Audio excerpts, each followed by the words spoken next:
الذين قالوا ربنا الله ثم استقاموا تتنزل عليهم الملائكة ألا تخافوا ولا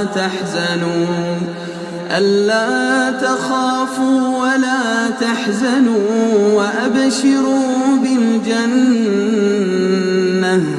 وأبشروا بالجنة التي كنتم. Okay, we're just going to start, inshallah. Okay, now very quickly, I'm going to keep it as minimal as I can. The whole purpose, what we want to do is we want to make sure with what we're doing is right. There's going to be a lot of, opinions coming up, of different opinions. Inshallah, I'll try my best to limit these opinions. So inshallah, we'll start. And if anyone's coming, maybe you can message them and let them know that the Facebook thing is not working for some reason. I think I'm in my in-laws' house, or probably that's one of the reasons the internet's not very fast over here. So I don't know, but there's probably some issue at the moment. It's I'm trying my best, but it's not really happening. So look, it really seems like it's not going to go through. So I've just recorded. I'll put it on Facebook later on, inshallah.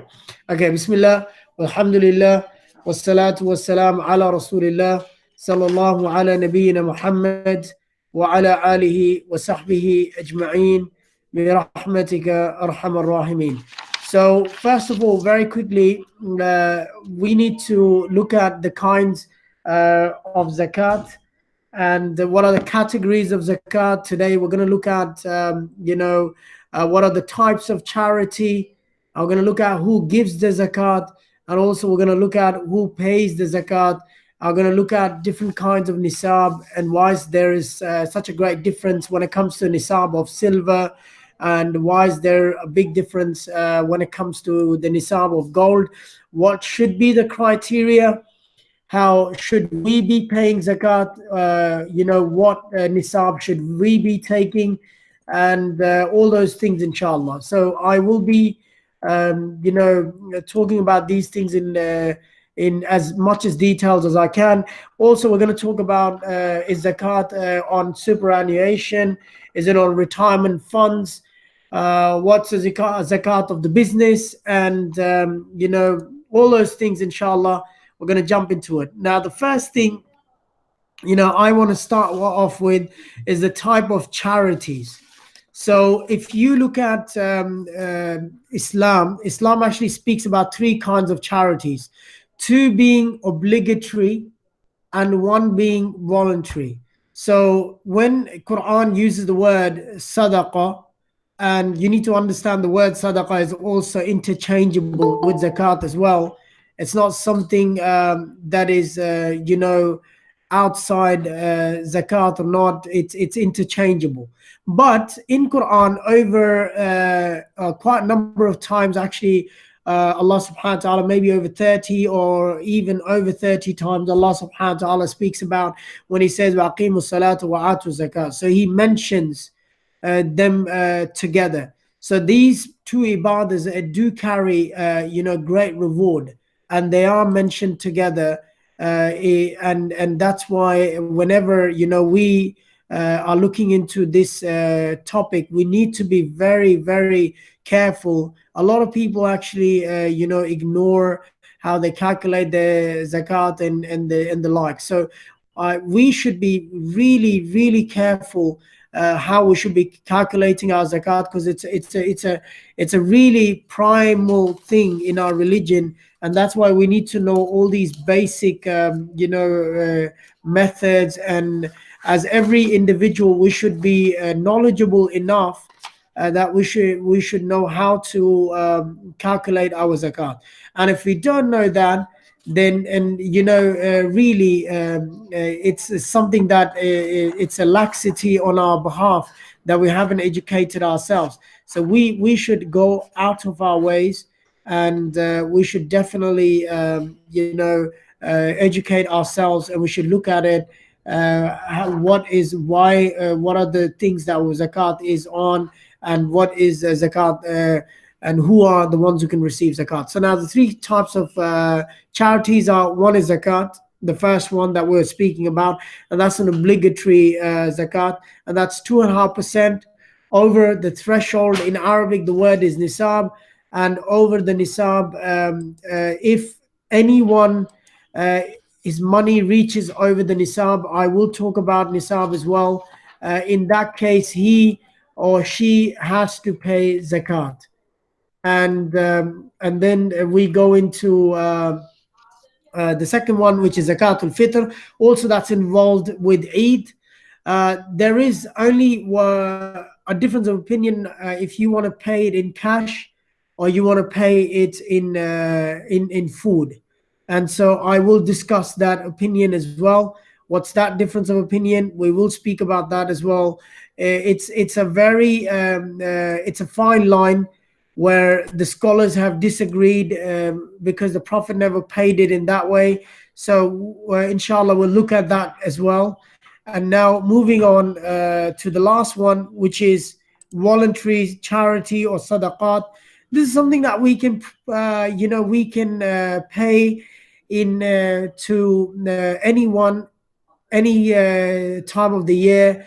It could be we could pay to the masjid, we could pay to an individual, or we could pay to an organization, or we could pay towards a cause. And something that's very open. We can actually pay to as I said, to anyone and any time of the year. Now, what wealth, and this is an annual charity. Remember that. Scholars have made it very easy. These are some points that you can write it down. Scholars have made it very easy. It's an annual charity. It's done annually. Lunar calendar, not a solar calendar, not a Gregorian calendar. It's a lunar calendar annual charity. So, for example, a lot of us actually do pay zakat in Ramadan, because Ramadan's really meritorious, and there's a lot of merits to pay zakat in Ramadan. So we do take this path. So basically, having said that, you need to set up a day. Ulama, rahimahullah ta'ala, have said that people have to set up a day, and that day should be something that they would on every year, on the month or the day of Ramadan, for example, 15th of Ramadan or the 21st of Ramadan is when you take a charity out. So every year you're going to calculate your wealth based on whatever your savings are, and I'm going to give you 5 categories, which are the categories of zakatable material. You're going to look at that every year, and then you're going to just pay your zakat. You're going to dispose the wealth which is for Allah subhanahu wa ta'ala. Now, having said that, the first category is very, very easy. Zakat's calculated on gold and silver, and any currency which is in the bank, which is in your refrigerators, or which is in your garages, which is hiding in the trunks or your pillows, any cash which is out there, which you have hidden from others, and you need to know what's the value of that cash, and that's where zakat will be calculated. This is called liquid assets. All right, so these are liquid assets. Then comes the business commodities, and this is something, it could be anything: a company, it could be a car yard, could be a gas station, could be a grocery store, could be could be anyone of a grocery store, anything like that, any business that you're running. All right, could be a services industry, or could be a tangible services industry. You get something intangible or tangible. That's your business. So we're going to speak about that as well. Livestock. This is something that I'm not going to speak about. And why? Because we don't have camels or sheep and cows in our backyards. So I'm really not going to go into it. But this is also one category. But anyone who's got 40 or more sheep in your backyard, you can call me on my number, and I will let you know how to calculate zakat on that. So inshallah, I'm hoping that no one's got any sheep or camels in their backyards. And as I said, if you do, you can definitely give me a call, and I'm happy to help you out on that one, inshallah. So now what happens is, moving on to category number 4. This is like the agriculture, produce, and whatever you may have. So it's not on the tomatoes that you grow in your backyard or the strawberries that you grow in the backyard. It's not those produce. This is a large scale produce and agriculture that happens, by farmers, and then the sorts of that. So anything you have in your backyard, inshallah, you're safe. Any coriander or tomatoes or potatoes, don't worry, you don't have to pay zakat on that, and you're safe. And I'm not going to go in this category as well. The last category is rikaz. So rikaz is anything treasure or oil reserves or anything that you find. And if you happen to dig in your backyard, and if you happen to get a treasure trove, give me a call, inshallah. The first thing you do, give me a call, inshallah. We'll halve that money, and after that, I'll tell you how to calculate the zakat on that. But this is again something that I'm not going to be talking about. We're not going to be digging in the backyard. We're not going to find an oil well or any minerals in our backyard. So and this is something that I'm not going to speak about, inshallah. So and definitely I'm not going to speak about that. But if you do happen to find a treasure trove in your backyard, make sure you give me a call, and I'll come and I'll take my cut, and I'll tell you how to calculate zakat on that. So basically these are the 5 categories which are in zakat, but we're not only going to speak about 2 categories, okay? The business commodity and the liquid assets. Liquid asset is everything, okay? Your superannuation, your stock, your retirement fund, everything is liquid, okay? We're going to speak about how do we figure out some of the easy ones of zakat, and what are the hard parts of zakat. We're going to speak about that as well, inshallah. Now, moving on, now we're looking at what are the items which zakat is given on. Now, looking at those items. So now your clothes, your cars, your gold pens, your anything that you may have of value in your house, and your cars, your luxury cars, and all these other things that you may have, there's no zakat on that, okay? Because you're using that, your furniture, anything which is in use is something that you don't pay zakat on that at all. Now, there's a controversial issue now, and I know Hamza's here. He's only arrived now, and he likes a difference of opinion. The controversial issue is the gold and the jewelry that your wives wear, or the sisters wear, or the mothers wear. This is where the imams have disagreed. And remember, this is a lesson where I'm going to feed you my opinions, what I think of. And again, it's not my opinions, the opinions of scholars, which I think are more safe to take. I will give you some opinions of all the different school of the madhahib where I feel it'll be appropriate. So I'm going to give you the first one now. This is something that you need to write down or remember. Okay, now the first opinion that I want to give you is the jewelry that your wife or your mother or your sister wears, according to Imam Ahmed, according to Imam Shafi, according to Imam Malik, there's no zakat on that. All right, so the jewelry that is in the house that they wear and they use, even if they may not use it for the whole entire year, but they wear it, there's something in their possession that they may be using, okay? It's not something like gold biscuits or things like that.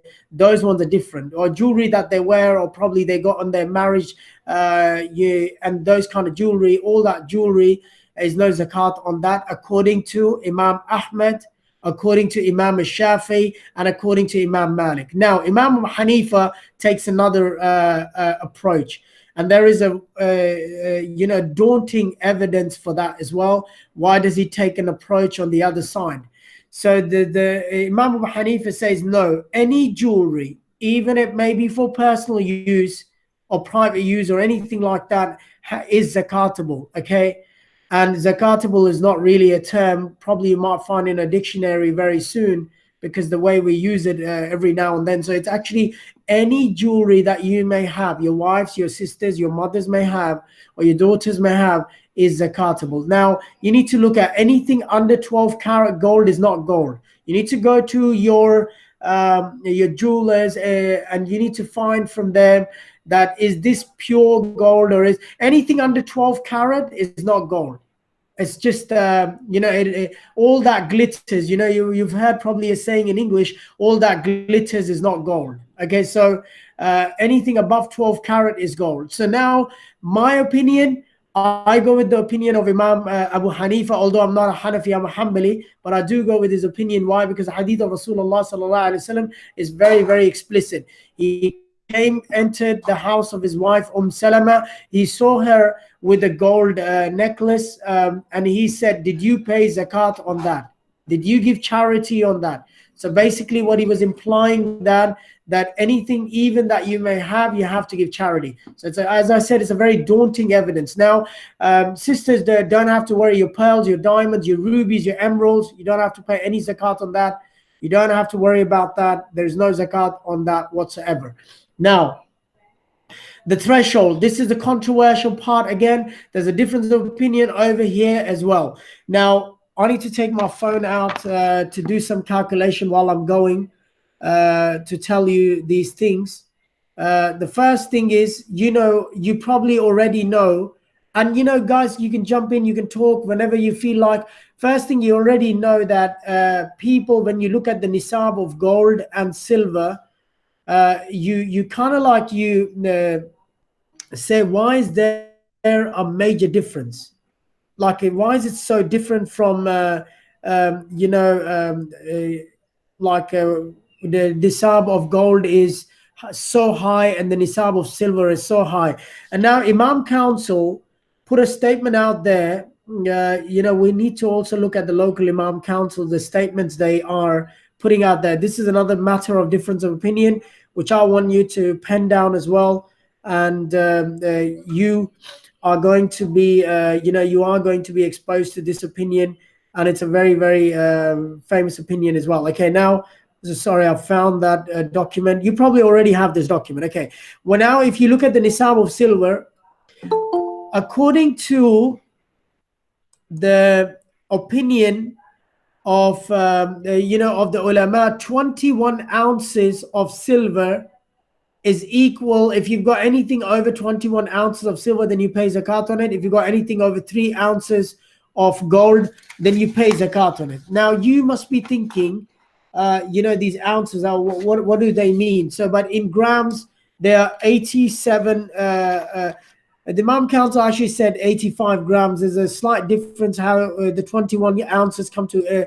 But the safe side is taking the greater amount, which is 87.48 grams, is equal to whatever cash or equal gold.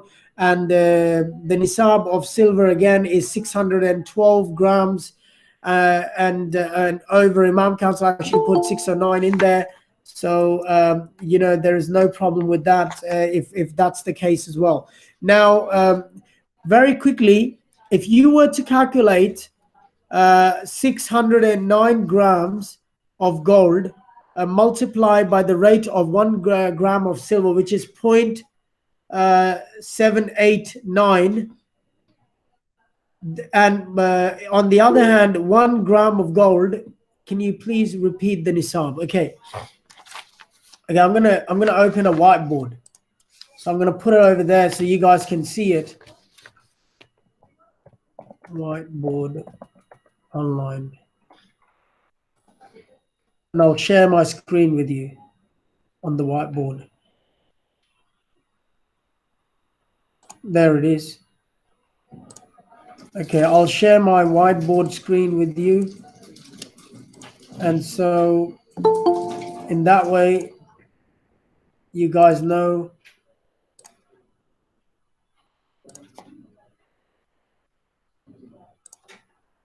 Okay, actually this is paint. Okay, now if you look at nisab, okay, silver, okay, as you can see, my drawing is so immaculate.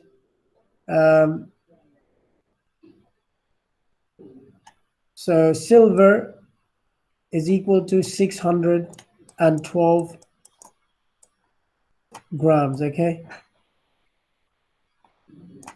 And according to Imam Council, they've done their calculation. In the meantime, one can just quickly calculate 1 gram of silver is 0.789 Australian dollars, while the nisab of gold is 87.48 grams,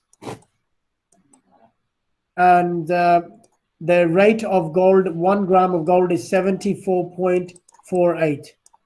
You guys get the amount or no?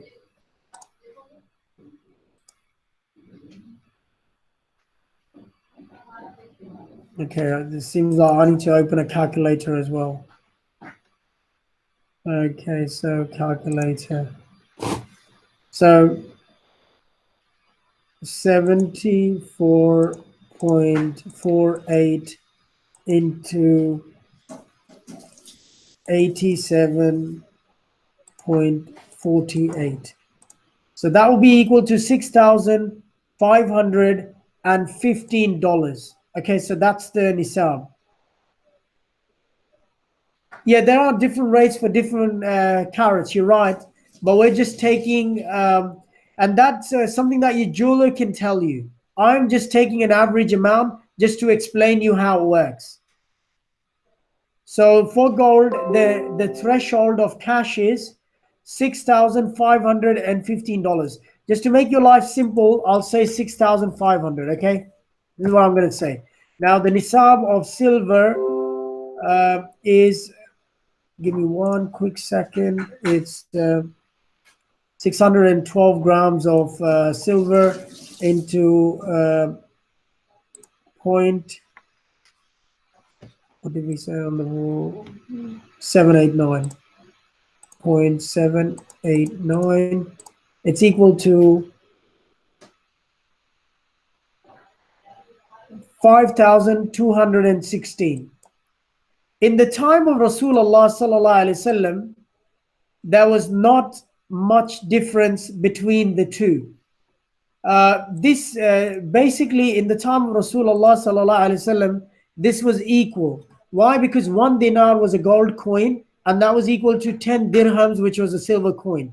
That's why when I told you the ounces, 3 ounces, meaning was equal to 21 ounces. But either way, whichever way you took, you actually got the right figure. So for example, the silver one is $5,200. Okay, that's just for example. If you were to take the threshold according to silver, then what's going to happen? Your threshold is going to start at a lower rate, meaning you will be start paying at a very small amount of, meaning from $5,200. But if you take the amount $6,500, that will be your threshold, which is according to gold. What Imam Council said, and this is the fatwa of the International ICNA, which is ICNA, gave this fatwa. They said nisab should be calculated with silver.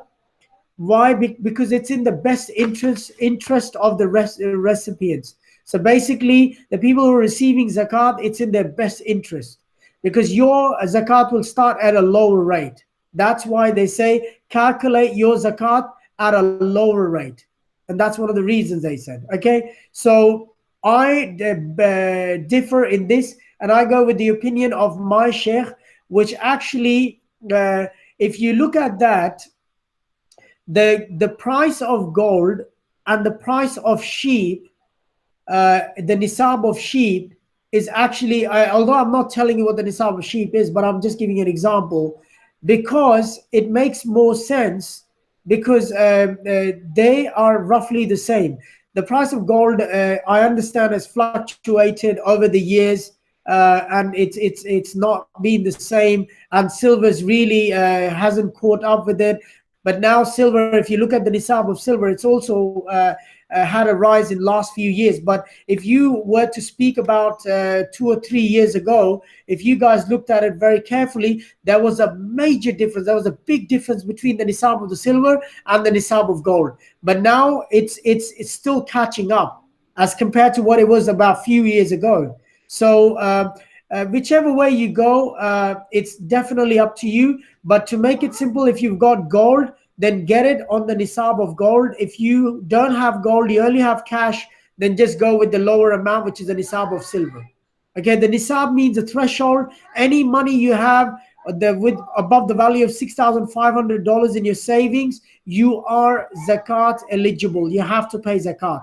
If you're going with the nisab of silver, any money that you have in your savings over $5,200, then you have to pay zakat on all that money and anything above that. Okay, it does not mean after any money after $5,200 you have to pay zakat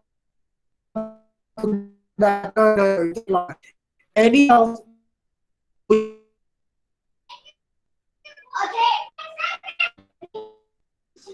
Yes, you're right.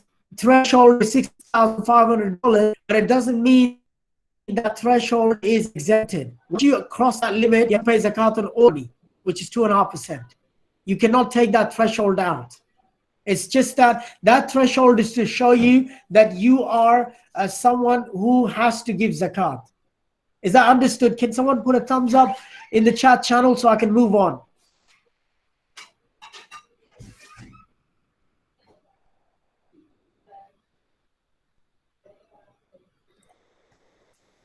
Do we need to have the savings in the account consistently 12 months? That's right. We need to have savings in the account for consistently for 12 months. Yes, that's right. It's very easy. Well, nowadays we are in a time where we can look at our bank statements. All our salaries are coming in our bank statement. We just have to go into it.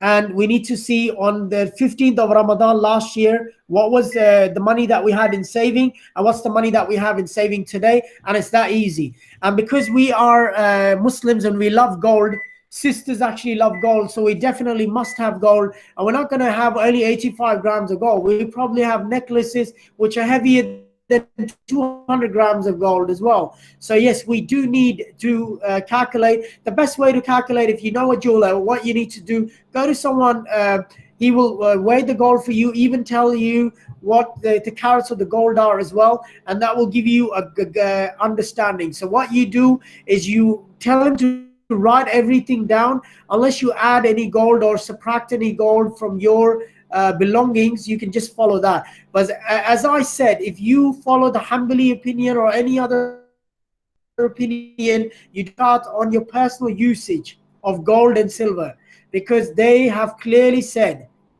anything that's of personal use, even if it's your if you've got a Bentley that's parked in your garage and you've probably never driven it, but that's your personal use, you don't have to pay zakat on it. Even if you had another house which is not on rent, which is not on sale, it's just another house sitting like sitting there, that's it, and you haven't advertised it, there's no zakat on it because that's your property. You probably, like people have holiday houses. A holiday house, you don't have to pay zakat. People have houses back home when they go to Pakistan or India or their countries. They don't have to pay zakat on that house. That's not an investment property because that is for your personal use. Okay, I'm going to move on. Look, if I get to 9 o'clock, I might cut this session short and I'm going to come back again tomorrow at 8:30 and I'll continue. Is everyone okay with that? Because I need to go and do something and I don't want the supermarkets to close. So if you are okay with that, I'm quickly going to move on. And are you okay to come back 8:30 tomorrow? If not, I can just record it for you guys.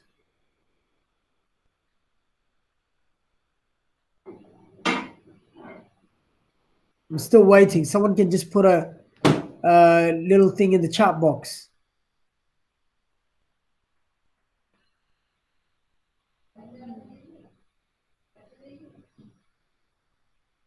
Yeah. Is it okay for you guys if you continue tomorrow if we were not able to finish it today?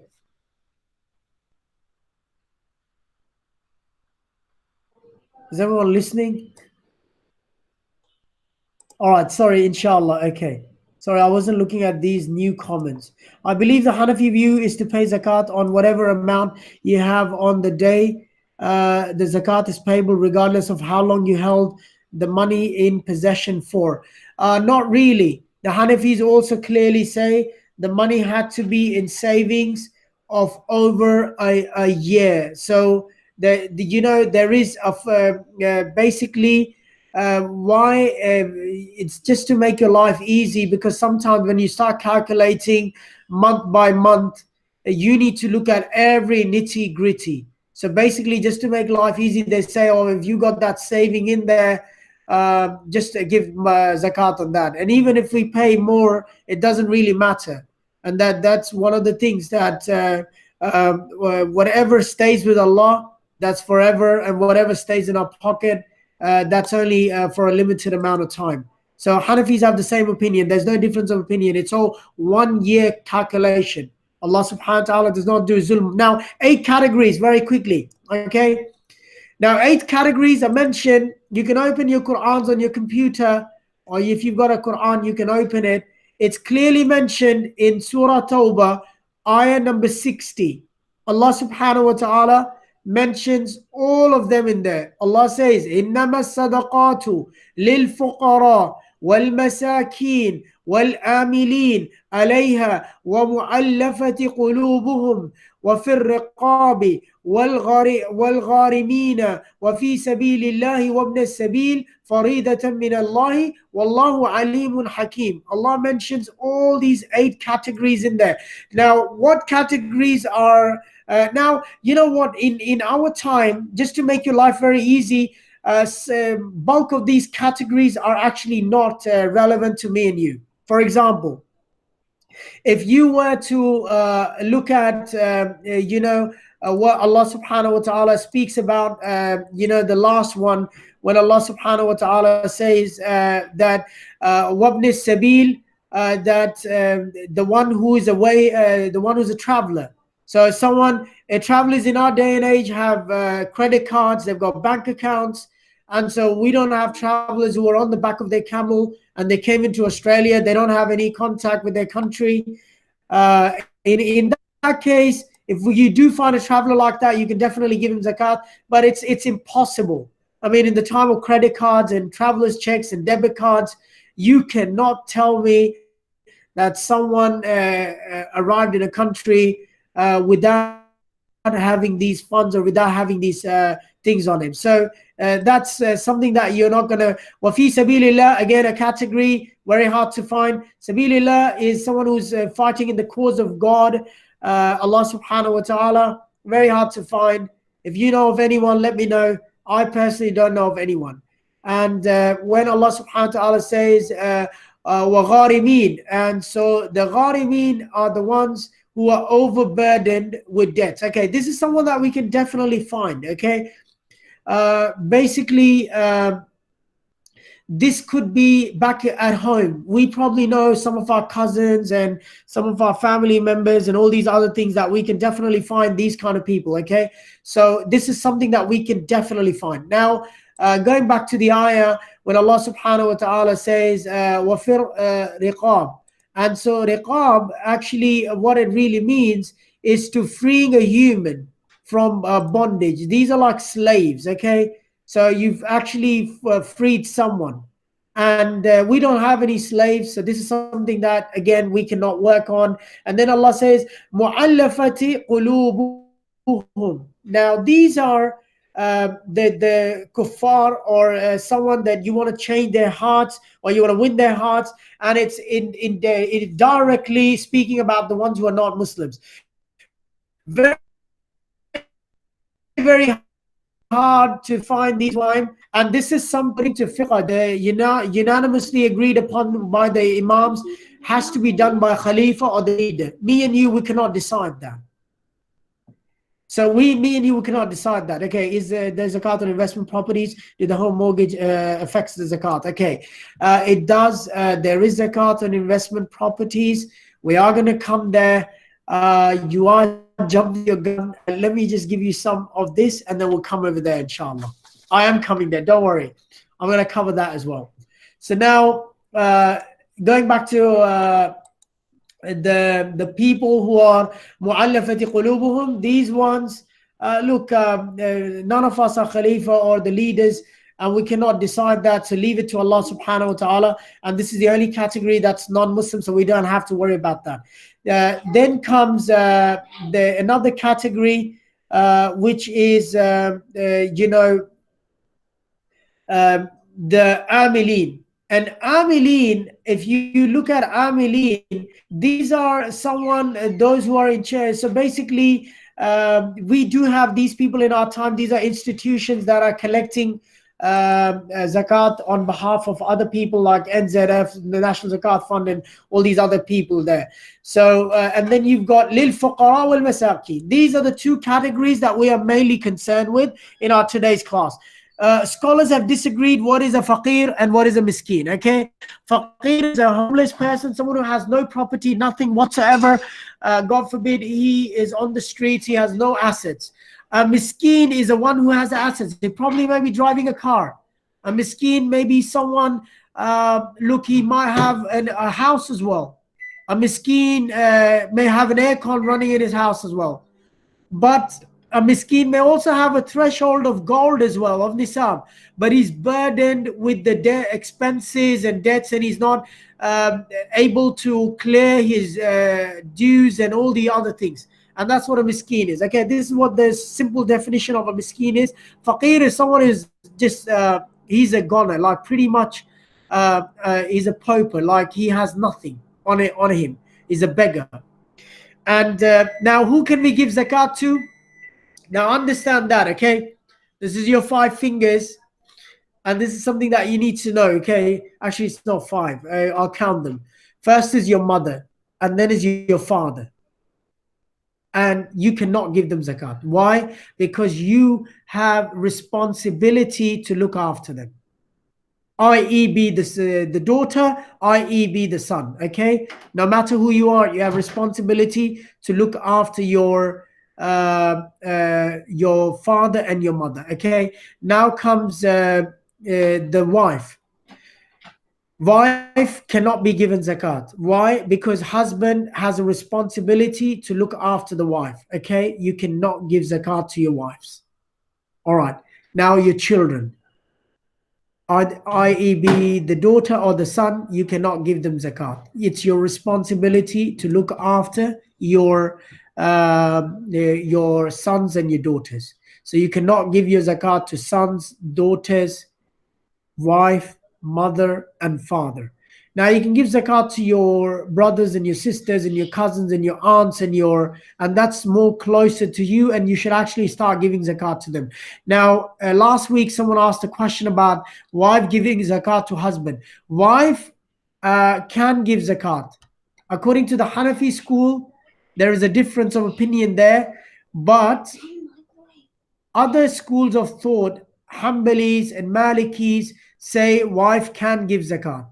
Look, the scenario is very touchy, but what I believe, what I've learned from my teachers, yes, she can. There is an explicit hadith, which I mentioned in the last week halaqah as well, where Abdullah bin Mas'ud's wife Zainab had a lot of money and she wanted to give it in charity. She said, my husband said he's in more need of that. But you know, that was the olden days. Today, it's very hard to find these wives and the husbands who are struggling like that.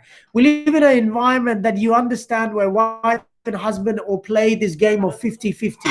Everything is 50-50.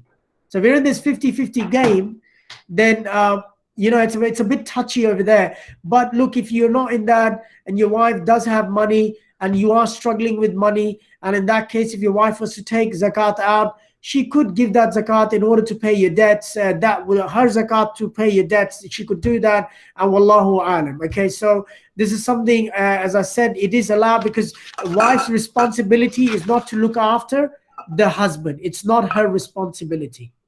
It's the husband's responsibility to look after the wife, not wife's responsibility to look after the husband. So he has to fork out the money, and not her to fork out the money to run the house. So this is something that is important, and I thought I'll mention it over here. Now, how I say make your zakat diverse. Give it to your relatives.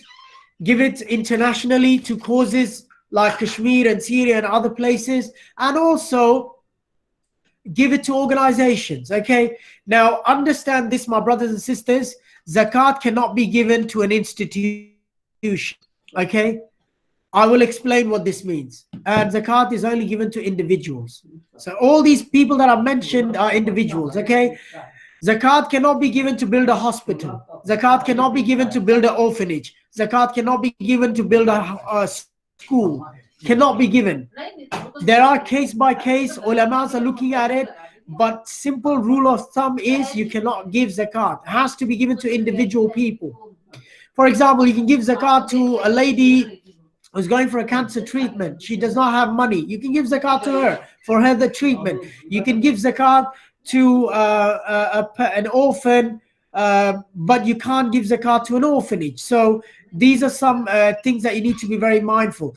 Now, some scholars say if there was an orphanage which was primarily involved in doing everything, you know, okay, building a well should be done from endowment and waqf again. This is again an institution where people are going to benefit. But as I said, if it was purely for the cause of helping people, for example, even if there was an orphanage, the scholars say, even if there was an orphanage, we can look at it. See, these are new contemporary matters. It was not the matter in the time of Rasulullah. Zakat, the things were life were very simple.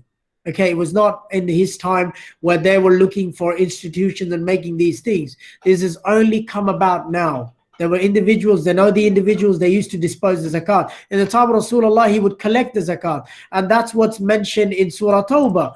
And if you, go to Surah Tawbah and you look at verse number 90, Allah subhanahu wa ta'ala, verse number 103, Allah subhanahu wa ta'ala clearly says in that, خُذْ مِنْ أَمْوَالِهِمْ صَدَقَةً تُطَهِّرُهُمْ وَتُزَكِّيهِمْ بِهَا وَوَصَّلِ عَلَيْهِمْ. So then Rasulullah sallallahu alayhi wa sallam is saying, being said by Allah, to take charity from their wealth and purify that. And remember that, brothers and sisters, what zakat really means linguistically, it's to purify, it's to your wealth. And that's what it really means. That basically it's a fixed amount, it's a specified amount which will help the needy, and by that Allah will purify your wealth. It's a blessing. And zakat also means to grow. Like, قَدْ أَفْلَحَ مَنْ زَكَّاهَا. In the Quran, Allah says that indeed, it's the people, successful people are the ones who purify themselves. So in order to be successful, we have to purify our wealth. And so that's why we're doing it. So now, as I said, we need to find the mustahiq people that we may know of, and we need to go and we need to find out where we can find these people. And having said, if that well was only for the purpose of the poor people, and we knew that these people would have no other way to have water, wallahu alam, inshallah, we can build a well and we can pay zakat towards that. So inshallah, what I'm going to do, I'm going to stop over here. When I come back tomorrow, we're going to speak about stocks, we're going to speak about superannuation, we're going to speak about the businesses. So tomorrow I'll see you back here 1:30.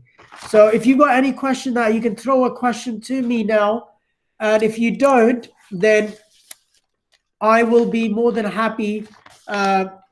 Okay, will payment to international students in the current situation? Yes, definitely. These people qualify one of the categories. These are the travelers, you can say. Okay, these people don't have, this is the wayfarer. These are what Allah subhanahu wa ta'ala says, wabni sabil, the last category. These are the travelers stuck over here, and definitely they don't have any credit cards. There's no credit cards they have. And so they might have money back home, but they don't have any money over here. Is that clear? Oh, look, if they're not Muslims, then sisters, Sadia, you should avoid that. Only if you know if they're Muslim. Because see, mu'allafatu qulubuhum, this is something that we need to be very, very, very careful. And as I said, it's something that the Khalifa, the leader, because Rasulullah, after the Battle of Tabuk and, not Tabuk, Hunain, Tabuk and Hunain both, he started giving the money of zakat, Fatah Makkah as well, started giving money of zakat to the enemies of Islam to soften their hearts. And we probably would not be able to find, in that way, we could not be being the right judge. So that's why we need to be very careful how this works, inshallah. So inshallah, let other people know as well. Tomorrow we're going to discuss about all of these issues, inshallah. And I am happy to and bring your questions. Look, we can make it as much as entertaining as well. You guys can talk. This is a platform where you can unmute your mics and talk, inshallah. Yes, you repeat your question tomorrow at 8:30, inshallah. And look, why I do this every year, I actually talk about zakat. So we, we purify our wealth in the right way. And also, if you get time today, look at the ayah number 60 in Surah Tawbah that speaks about the 8 categories. And also the ayah that I just read, 103, which actually is giving,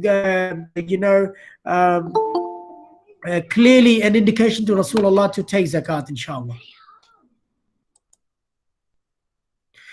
All right, inshallah, we'll look after yourselves, and I will see you tomorrow, bi'iznillahi ta'ala. And for the ones who started their fasting on Friday, I wish you all the best, because today will be your first night. I want to finish off on a saying in Arabic, and it's a very powerful saying. This is a saying from one of the scholars of the time. He said, Nis Ramadan dhahaba, that half of the Ramadan has gone, wa baqi dhahab, and whatever is left is gold. So what did he say? Nisf Ramadan dhahaba wa baqi dhahab. Whatever is left is gold, and whatever half of the Ramadan is gone, and whatever is left is gold. Meaning these 10 nights are gold. So shine in every 10 nights, any or every of these nights, inshallah. Wa jazakumullahu khairan.